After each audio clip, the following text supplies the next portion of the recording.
Who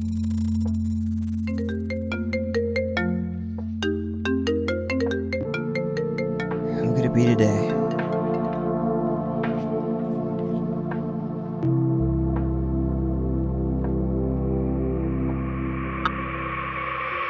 Hey, Cole.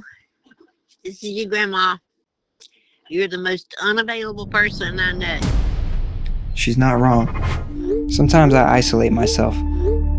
It's not out of anger or hate or some mysterious artistic sadness. It's a coping mechanism. For the past 8 months, life has been hard. I'm nervous and I'm scared. Confusing. Messy in a way that I haven't known how to talk about. And when I don't know how to show up the way I want, when control slips through my fingers, silence offers me space to experiment, to figure it out without the noise. I've done this before, in every hard chapter of my life.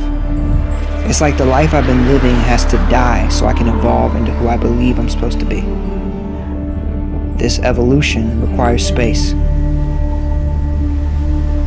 Because when you're in the middle of evolving, you don't really have the words yet, not even for the people you love.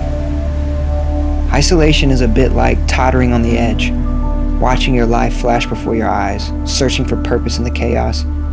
It can be healing, but also dangerous.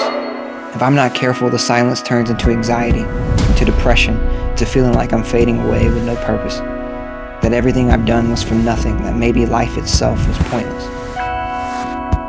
So rather than get caught up in the whirlwind of negative self-talk that lurks in the shadows, I've been trying to understand it. Trying to notice what's happening when I pull away from the world. What I've realized is this isolation doesn't have to be detrimental. It can be healing. When I work past the shattering of my confidence, the ego death, I start to process emotions. I conserve my energy. I drop the facade I sometimes put up. I reevaluate my relationships, and slowly, I start to regain control of self. Even then, isolation is only a tool, not a solution.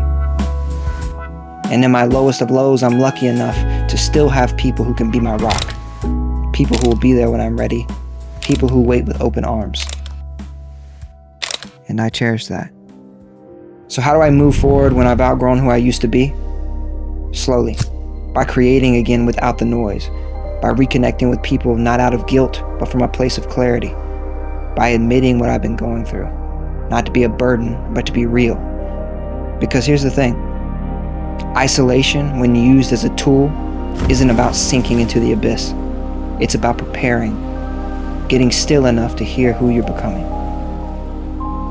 And I guess that's what I've been doing. Because I am certainly becoming. Something is coming.